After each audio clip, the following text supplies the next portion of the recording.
And well, welcome. My name's BlueBlade11, and today we'll be casting a very special show match between MS Joyverse and Aoihana, a good friend here, pioneer of one of the current builds of Phoenix Roost Dragon that's been floating around Twitter, floating around the Unlimited ladder lately. And here on the other side of the ring, we have MS Joyverse, and yeah, should be in for a good show match today. It's a unlimited best of 5. Should be interesting to see how things go down in the ultimate showdown between MS Joyverse representing and Aoi representing Zoe Sims United. Let's go.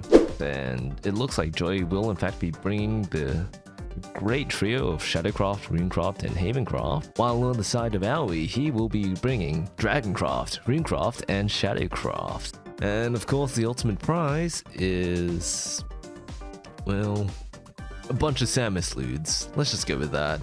These two veteran fighters duking it out for a chance at those hot, steamy.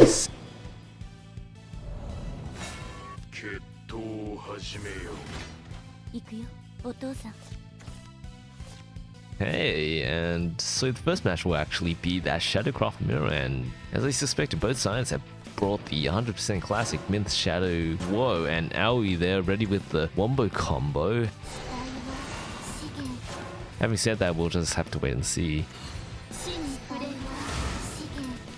So Shadowcraft utilizes a lot of draw-heavy shadow generation cards that help enable its win condition while cycling through the deck in order to search for its win condition combo, which is Minthe Shadow in combination with Sonata of Silence. What that combo does is it gives you a grand total of 22 shadows while getting around Minthe's negative effect. And after you activate that condition, what will happen is that on the next turn, you will be able to invoke your Grimoire on turn 5, turn 6 for that sweet Grimoire effect. Now, for those of you at home that don't know, Grimoire's effect basically gives you play point recovery whenever you utilize a necromancy effect, and in combination with powerful necromancy effects such as Deathly Tyrant as Necro Impulse there, you're in for a good time. You're in for a great OTK that is nigh unstoppable and very hard to play around. You can ward up against it, but, well, not really much you can do if you can't. And it looks like Joy will be having a bit of trouble getting that Grimoire effect active without the Sonata of Silence in hand. He is just stuck with the dead Minthe in hand that quite frankly doesn't really do much for him. And there's a possibility to alter fate into maybe say another Minthe, but likely Aoi will counter with his own Minthe or by trading into the Minthe, which will reduce the amount of shadows again, thereby nullifying the usefulness of Minthe.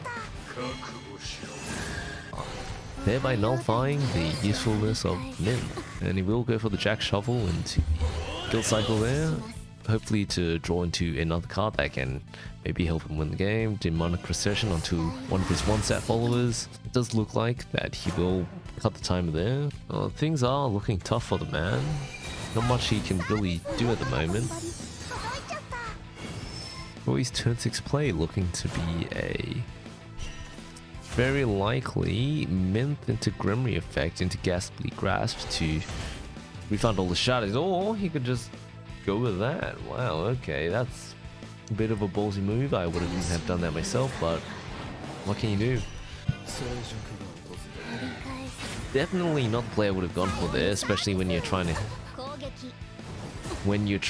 to defend yourself against that Tyrant's effect, but who knows what goes on in the mysterious mind of Joyverse. Meanwhile, Aoi already with that turn 6 wombo combo, and it looks like he will in fact walk away with game 1 already with that Deathly Tyrant into Necro Impulse one-hit combo. Powerful combo, very difficult to play around. Not much you can do about it. Game 1 going to Aoihana, and now he is one step closer to the grand prize of those. Hey man, I don't make the rules around here, that's just how it is.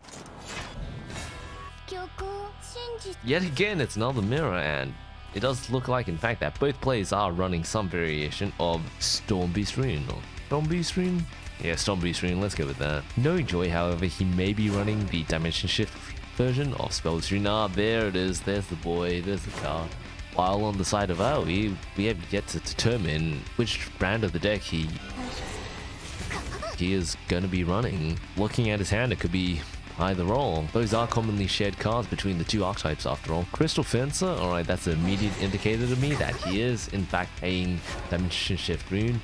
It's not a card you commonly see in the Storm variants because the value of Crystal Fencer lies in its sub 20 deck condition, which while it can be activated in Storm Boost Rune, it's not nearly as required as most of your spell boosts in that deck already happen when you get to that 20 cards into deck breakpoint. Crystal Fence, on the other hand, is utilized for its effect in Dimension Shift Rune after you draw the cards in your deck.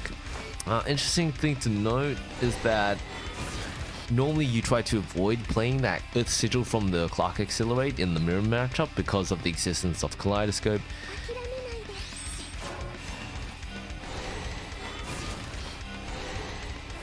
Consideration in this matchup obviously is that Kaleidoscope doesn't always find a use, so a lot of Rune players, when they see that mirror, will immediately chuck it away. So it is kind of safe to play assuming that your opponent doesn't have one, but you do have to keep in mind that there's always the possibility that they draw into the Kaleidoscope against their will, and have fun sitting with that little piece of dirt in your hand. Now, getting back to Crystal Fencer, his condition is really only more useful when you're running these sort of really heavy spell boost requirements. Like, you look at Dimension Shift, it has a spell boost requirement of 20 to get a 0. You look at Kuon, so Crystal Fencer really helps in getting those spell boosts down hard and fast, both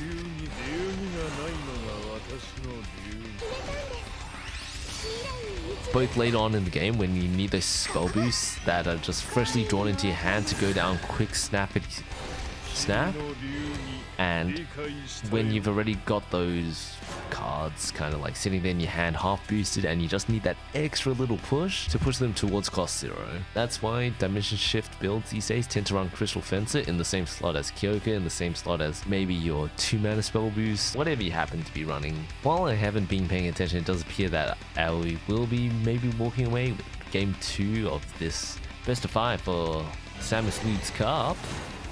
Who knows? Joy having a bit of trouble there, especially since he doesn't have any easy way to mitigate damage against Aoi's board. Aoi, of course, you look at his hand and it actually is in kind of a tougher position right now. He still has to yet hit that sub 20 condition for the Crystal Fencer spell boost. He will be able to hit on turn 6 with that double insight and his natural draw into Crystal Fencer, and then he'll likely use the Angelic Snipe in the last play point. Meanwhile, Joy running on that rope timer, desperately trying to find a solution to damage that he knows will be coming in the subsequent turns. He will have a single turn of breathing space to hopefully take the game back in his favor. He does have the Dimension Shift at the ready before Aoi can get his Dimension Shift ready, so he may very well have the game in his favor at this moment. And Aoi will have to take a more defensive stance here, as he doesn't actually have a legitimate answer to Joyverse's board. Will be evolving the Crystal Fencer for the trade. Meanwhile, Joyverse sitting there on a very nice 5-cost Dimension Shift, and about to be 0 cost, and that right there, boys, is why we run Crystal Fencer in Dimension Shift Rune. And if you don't already know, in most if not all scenarios, a Dimension Shift into Kuon is just straight up game. Aoi chipped down more than half of Joyverse's HP, but because he wasn't able to accelerate his DShift in time, he just loses the game straight up to this kind of combo oriented deck. Not much you can do in that situation. The only choice in the mirror is to outrace your opponent, and that's exactly what Joyverse did to clinch that game from the jaws of defeat. I think it's Wardhaven. I could be wrong, it could be anything else. Phoenix Roost Dragon, drawing into a very nice opening hand there with the double ramp into the Phoenix Roost. Although recent developments in Phoenix Roost Dragon, which include the Phoenix Roost skill, I forget the name, and Draconic Dragon Council, the thing that discards cards from your hand. Very nice additions to the deck. Not only does it help increase the consistency of the deck, as well as increase your deck cycle options. Whoa, okay, so that's a Sacred Apostle into a Friendly Fire Metamorphosis for the extra damage. Joyverse looking to maybe aggro down the Phoenix Roost before he can pull off his turn 4 Phoenix Roost, turn 5 Phoenix Roost into turn 6 Zoe. That does look like the most likely outcome at the moment. Ooh. Now Wardhaven doesn't really have great options for accelerating the matchup at the moment. Most he's going to be able to do is to try and aggro down Aoi as much as possible before going for a turn 5, turn 6 finish. But Aoi will be getting that Phoenix Roost into the Resplendent Phoenix, the 2/2 that summons the Phoenix Roost, as I said, immediately after. And if he can survive this next turn, which I'm pretty sure he will, he'll be able to go for that Zoe control into winning the game. All Joy can really do here is try and play as much as board as possible, try and play as much hand as possible. Honestly, doesn't really have great options at the moment. He will be able to build a wall to keep the Roosts out. Probably right now contemplating whether it's worthwhile evolving, because if you don't know of Zoe the card's effect, what happens is on fanfare it sets your HP to 1 HP, but the caveat to that is that it provides a damage shield against all incoming damage. And now we will in fact get that Draconic Coal into the quarter cost Zoe, which is very nice for the deck. Allows him to win the game straight up, and we'll be playing it into the Ian and Adele Newlyweds for that sweet heal and bounce back on the Zoe. So Ian's purpose in this deck is twofold. Number one is protects you against mutagenic bolt damage from Runecraft, because one of Phoenix Roost's weaknesses in combination with Zoe is a mutagenic bolt OTK from runes. So what happens is mutagenic bolt just transforms your Zoe into a fire rat, flame rat, and then when it gets to your turn, goodbye damage shield, hello flame rat damage. Fortunately for Aoi, he isn't in fact against the Runecraft match at the moment, so we'll be able to live for another turn, get that Draconic Cycle into more cards in hand, and hopefully drawing into that.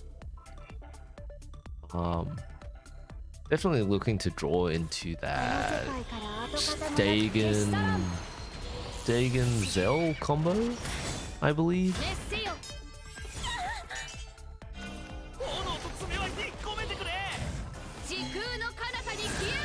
And he will be in fact defending against damage from Joy's side. Meanwhile, Joy does have access to the Zelkini at the moment, so he will be able to heal up the chip damage. They're very heavy chip damage that's being dished out by that constant Zoe spam. I do have to note last turn that Aoi did play that 3-cost Zoe over the 2-cost Zoe, because those 2 Phoenix Roosts will only discount that 11-cost Zoe to 3.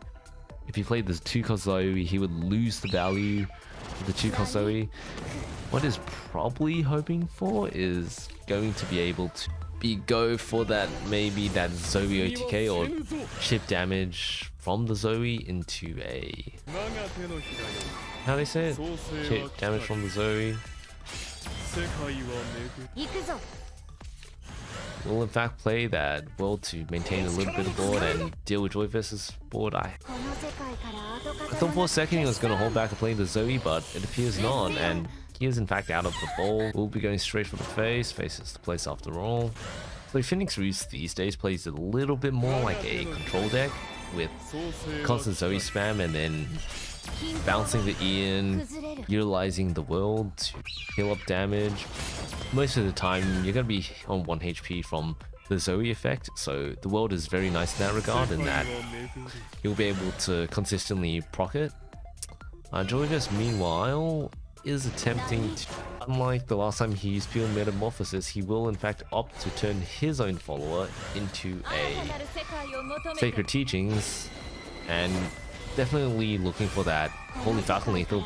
And oh boy, here comes the Olivia check with that full 3 evolves refund for that Ian Adele board flip refund, and this is part of what makes the current version, or Aoi's version of Phoenix Reach Dragon, such a great deck. That one-off copy of Dark Angel Olivia for those longer drawn-out games. This deck consistently fetches those Zoes from the deck into the hand. If you can't get that Dagon Zell combo off, what you're doing is you're constantly flipping up, burger flipping Zoes with that Ian of yours.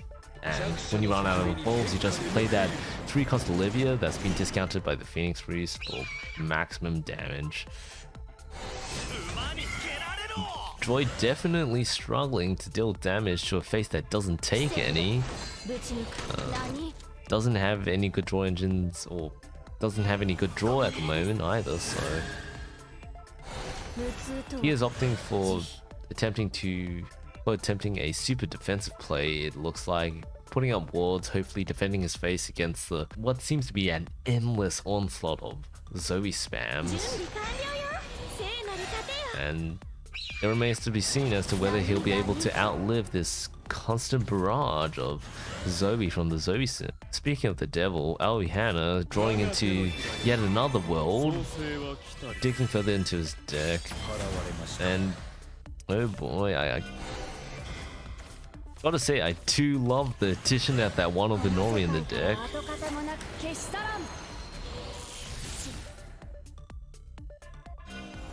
Definitely a card for... Definitely a card that gets around constant pings, constant barrages.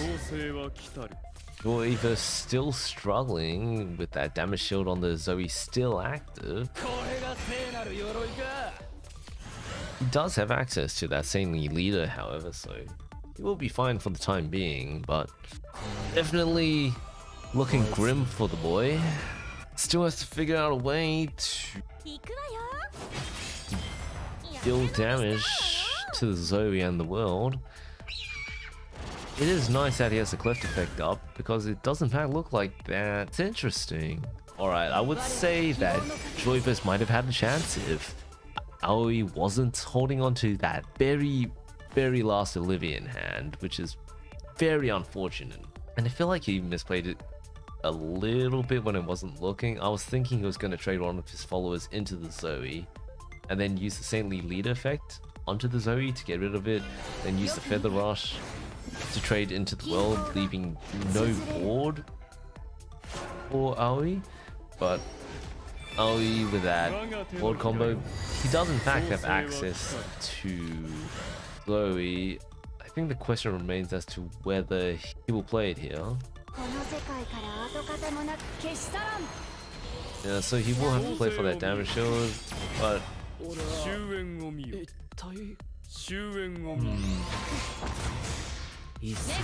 very interesting lethal he could have gone for, actually.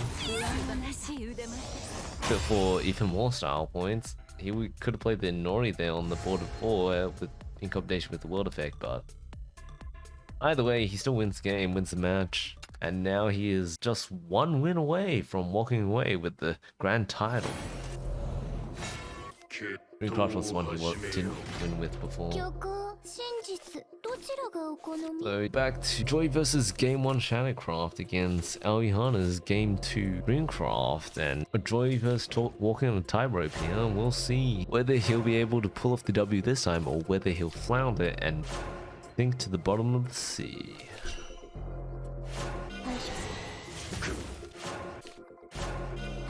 And so, very standard game for Spellbeast Rune. I feel like I've discussed most of what each deck has to offer. I mean, Joyverse is already sitting on top of the very standard Myth combo. I'm not sure why he didn't go for the turn 4 Myth. Maybe it's because he wants to mill more through his deck, gather more shadows in order to be able to perhaps proc the Myth effect. Bit unfortunate there. He will be able to get that mid Sonata. He will be able to get that mid Sonata combo off. So it definitely does look like he was waiting a single turn in order to be able to guarantee the Grimoire proc on turn 6. However, I'm not sure what options he has at the moment. Meanwhile, Aoi playing down these Runes early, trying to get a bit of spell boost to get that turn 6 Q on, but remains to be seen as to whether Joy will win the game this turn or whether Aoi will live another day. It does in fact look like that. We'll be trading in there for a newer hand, and he will be dealing a bit of hefty damage this turn to Aoi's face, so we'll see next turn whether Aoi will be able to take the game back in his favor, because I don't believe he actually has a single alt in his deck for the situation. Very unfortunate with the lack of Fate's Hands and Chaos Wielders that is drawn this game. Normally by turn 6 you would be sitting on maybe close to sub 20 cards, just like we saw in those other Runecraft games, but this game, unfortunately, he will lose to that turn 6, turn 7 lethal Grimoire, PTP, maybe Tyrant combo. I'm not sure if Joy is actually running it. I didn't see a Tyrant in his deck last game. Sarcophagus Wraith I don't think is a card you usually run in the deck, but it definitely is a possibility. And looks like, in fact, to be going into game 5 with Aoi's Runecraft queuing into Wardhaven. I do believe Wardhaven does have options for defenses against DShift Rune, though going second into that matchup is an issue, especially when you want to be aggroing as early as possible. Meanwhile, DShift Rune looking to be stalling into that turn 7, turn 8, but against a somewhat slower deck like Wardhaven, definitely a easy matchup. It does look like Joy has drawn into the aggressive opener against Aoi's board, but he does refrain from playing Sacred Stone Apostle, right? Quite interesting, quite interesting. Aoi unbricking his hand there with the draw into the Clark. Clark is probably your number 1 card for anti-bricking. Joyverse, meanwhile, will blacken scripture that Rune there. Not sure why he wouldn't save it for a different card. You do what you do, you, man. Definitely looking to go for the draw value there from the 1 mana Sacred Stone into the 2 mana Enchanted Knight into draws in hand. Next turn, probably a Ramiel Interventional Sniper for that ramp option. Aoi meanwhile looking to deal with Joy versus board before it can spiral out of control, because it can, in this kind of matchup, when you're playing against a kind of mid-range value deck without any real big finisher, you do want to be mitigating as much damage as possible before they hit your face. Bit of a questionable play on the Anvil there. Since he is playing against Rune, they will usually have access to Kaleidoscope in the matchup, and if Aoi has a Kaleidoscope against that Anvil, he's in for a hell of a time. Kind of a strange play there. He does play that 3-costed Fiery Embrace. I believe if he had played double Shikigami Summon there, he would have been able to play it for 1 cost. Can't really think of any real reason why you wouldn't use both Shikigami Summons there. Maybe he's saving it for a later turn where he can spell these 4 cards. Maybe he's saving it for in combination with a Q-on turn. This remains to be seen. Unfortunately for Aoi, he will be running out of draw in hand, having drawn into the spell boost activators without any real payoffs other than the 1 Q-on in hand, which by itself acts as a somewhat both a payoff and an activator, as in line with the design philosophy of some of the newer Runecraft cards. Joyverse meanwhile will be dealing with that board, banishing that Shikigami on board tonight that's well used and just evolving to hit face. The Kaleidoscopic Glow, as I said before, onto the Anvil. It's a bit of draw there, but not much. Fortunately, he will have the he will have access to the Q1 play to trade for forward here. Not so fortunately, maybe. He will have to. Well, that's an interesting play. So instead of involving the Celestial or the Q1, he will in fact be going for trade. I would have. Meanwhile, Joyverse controlling that, denying those spell boosts, which is massive in slowing down the pace of Spell Boost Rune on that Celestial Shikigami. Quite interestingly, playing that banish onto the other Shikigami summon, definitely a great move. All these wards up in the way, in combination with the Whirlwind effect, will give Dimension Shift Rune a very difficult time, especially with a somewhat distinct lack of heals in the deck, and he will in fact be trading for value into that Q1 before placing out more wards to deny the forward advance of Spell Boost Rune. Unfortunately, fortunately, we'll have to see. So, Mutagenic Bolt top deck into the transform on the ward board there. But unfortunately, Aoi will have to trade there for value. Is saving the Wolf point for perhaps another turn. Joy contemplating what his possible plays are. He is holding the Anvil crystallized in hand. Probably not a great play at this point in the game. Will probably be bounced by a Kaleidoscope, but it's definitely worth playing at a late stage. The way I see it right now, he has few choices for plays, but he will go for the 9 cost draw value on the Benevolent Fly, hopefully prolong the game and stall out against Aoi's lack of Dimension Shift in hand. He does have the Crystal Fencer active, so he will be able to play that in later turns if he could just only draw into what he needs, and only now will he evolve trade into the Flame Rat that's still left on board, while Kaleidoscoping the other Flame Rat to leave Aoi, to leave Joy with a empty board for the next turn.